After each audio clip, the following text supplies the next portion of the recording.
अस्सलामु अलैकुम दोस्तों। ये आज से कुछ साल पहले का जिक्र है कि जब हमारे महल्ले में रहने वाले एक साहब ने अपनी बेटी का रिश्ता यूरोप से आई एक फैमिली से तय कर दिया। सब लोग बहुत खुश थे। लड़का न सिर्फ तालीम याफ्ता बल्कि इंतहाई खुशशक्ल और खुश लिबास भी था। इसके अलावा इनके पास रुपए पैसे की भी कोई कमी न थी। लिहाजा चंद ही दिनों बाद चट मंगनी और पट ब्याह कर दिया गया।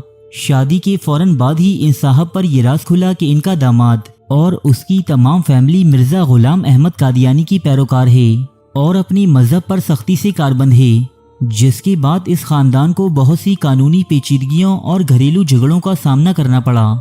इनके दामाद का मौक़िफ़ था कि वो भी इनकी तरह एक मुसलमान है, बस अकीदाए ख़त्मी नबूवत पर ईमान नहीं रखता। बहुत सी तल्ख वाक़यात के बाद बिलाखिर ये शादी खुला के ज़रिए ख़त्म कर दी गई। दोस्तों, ऐसे बहुत से वाक़यात रोज़मर्रा ज़िंदगी में वकूअ पज़ीर होते रहते हैं। बाज़ लोग कहते हैं कि हमने तो एक दीनदार घराना समझकर अपना घर किराए पर दिया था, लेकिन वो लोग दरे पर्दा कादियानी निकले, या फिर कोई कारोबारी मुआहदा करते वक्त ये मालूम न था कि मुकाबिल फरीक कादियानी अकायद रखता है। तो दोस्तों, आज हम आपके सामने कादियानियों की चंद ऐसी वाज़ेह निशानियाँ बयान करेंगे कि जिनके ज़रिए आप किसी कादियानी मर्द या खातून को भरे मजमे में भी पहचान सकेंगे।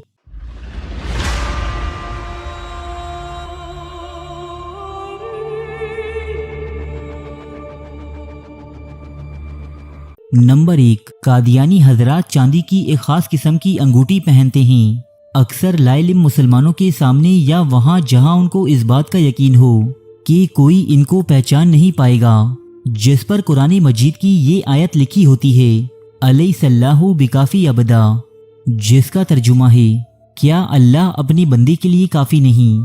कादियानी ये अंगूठी मिर्ज़ा गुलाम अहमद कादियानी की सुन्नत के तौर पर पहनते हैं, क्योंकि वो भी ऐसी अंगूठी पहना करता था। नंबर 2, कादियानियों में इनके खलीफा की मुकम्मल दाढ़ी होती है, लेकिन 99% कादियानी आपको फ्रेंच कट दाढ़ी या फिर क्लीन शेव मिलेंगे। उनके यहाँ ये रिवाज है कि कोई आम कादियानी अपने खलीफा से लंबी और घनी दाढ़ी नहीं रख सकता, इसलिए इनके जलसों और मुख्तलिफ इज्तिमाआत के दौरान कोई भी शख्स आपको इनके खलीफा के बराबर या इससे लंबी दाढ़ी वाला नजर नहीं आएगा। नंबर 3, कादियानी मुसलमानों की तरह कभी गोल टोपी नहीं पहनते। ये या तो जिना कैप पहने नजर आते हैं या फिर पठानों या सिंधियों वाली टोपी। कादियानी जमात की मर्दों में उनके मर्तबे या रुतबे के लिहाज से सर ढांपने का रिवाज है। उनका खलीफा शिमले वाली पगड़ी पहनता है और इसके अलावा किसी और को इसकी मौजूदगी में पगड़ी पहनने की इजाजत नहीं होती। खलीफा के बाद इससे निचले दर्जे के ओहदेदार जिना कैप का इस्तेमाल करते हैं और फिर इनसे निचले आम कादियानी या तो पठानों की मखसूस टोपी या फिर सिंधी टोपी में नजर आते हैं। नंबर 4, कादियानी औरतों को उनके पहनावे के जरिए पहचानना तो और भी आसान है। ये आम मुसलमान औरतों की जिद में ढीले ढाले बुरके के बजाय इंतहाई चुस्त और टाइट बुरका पहनती हैं, जिसकी कमर पर अक्सर बेल्ट मौजूद होता है ताकि बुरके को जिस्म पर अच्छी तरह टाइट किया जा सके। नंबर 5, कादियानी औरतों के नकाब का तरीका भी आम मुसलमान औरतों से काफ़ी मुख्तलिफ होता है, जिसमें नकाब नाक के नीचे रखा होता है, होठों के ऊपर ढलका हुआ, जिससे सिवाय लबो रुखसार के तमाम चेहरा नजर आता है। कादियानी औरतें कभी अपना मुकम्मल चेहरा नहीं ढांपती। नंबर 6, कादियानी हजरात जब आम मुसलमानों से गुफ्तगू करते हैं तो वो किसी न किसी बहाने से बात को मजहबी उमूर की जानिब ले जाते हैं और आम लोगों को ये बावर करवाने की कोशिश करते हैं कि ये अकीदा रखना दुरुस्त नहीं कि हजरत ईसा अलैहिस्सलाम को मसलूब नहीं किया गया और जिंदा सलामत आसमान पर उठा लिया गया।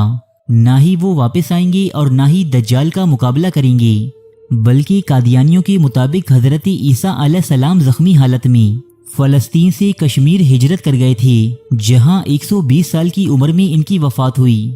सही अहादीस में हजरत ईसा इब्ने मरियम की दोबारा आमद से मुताल्लिक इनका नजरिया ये है कि उम्मती मोहम्मदी में से ही किसी शख्स ने तमसीले मसीह और इमाम महदी होने का दावा करना है। अगर कोई शख्स बदकिस्मती से कादियानियों की इन बातों में आ जाए तो फिर ये लोग आहिस्ता आहिस्ता उसे ये बावर करवाने की कोशिश करते हैं कि वो तमसीले मसीह या मसीह मऊद दरअसल मिर्ज़ा गुलाम अहमद कादियानी ही है। नंबर 7, ये अवामुन्नास को उलमाए दीन से शदीद मुतनफ़िर करने की कोशिश करते हैं और उनको तमाम बुराइयों की जड़ बताते हैं।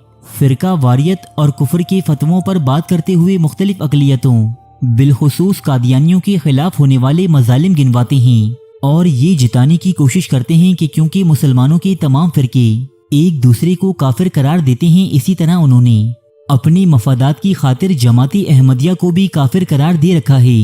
حالانکہ یہ بات بالکل بے بنیاد ہے دوستو۔ فقہ کے چاروں اماموں کے ماننے والے کبھی ایک دوسرے کو کافر یا خارج از اسلام قرار نہیں دیتے، البتہ قادیانیوں کے کافر ہونے پر مسلمانوں کے تمام مکاتب فکر میں اتفاق پایا جاتا ہے۔ نمبر 8، قادیانیوں کے ٹی وی چینل کا نام MTA یعنی مسلم ٹی وی احمدیہ ہے، جس پر یہ اپنی کفریہ عقائد کی تبلیغ کرتے ہیں اور اپنی تعلیمات کو ہی اصل اسلام کہہ کر لوگوں کے سامنے پیش کرتے ہیں۔ یہ T V channel cable T V پر نہیں آتا، اسے دیکھنے کے لیے ڈش اینٹینا کی ضرورت پڑتی ہے۔ حالانکہ پاکستان میں کیبل ٹی وی اور دیگر دوسری آن لائن سروسز کی بدولت ڈش اینٹینا تقریباً معدوم ہو چکا ہے، لیکن ہر قادیانی کے گھر میں آپ کو ایک ڈش اینٹینا ضرور ملے گا، جس کے ذریعے یہ اپنی جماعت میں ہونے والی سرگرمیوں اور ان کی تعلیمات سے باخبر رہتے ہیں۔ نمبر 9، قادیانیوں کی سب سے اہم نشانی یہ ہے کہ ان کے ناموں کی شروعات میں آپ کو نام محمد نظر نہیں آئے گا، بلکہ یہ اپنے ناموں کے آخر میں احمد لگاتے ہیں، جو کہ مرزا غلام احمد قادیانی کے نام کا بھی حصہ تھا۔ اکثر یہ لوگ اپنے مختصر نام سے ہی لوگوں کو روشناس کرواتے ہیں، لیکن ان کی سرکاری دستاویزات یا اسکول سرٹیفکیٹس میں ان کے نام کے ذریعے انہیں پہچاننا بہت آسان ہوتا ہے۔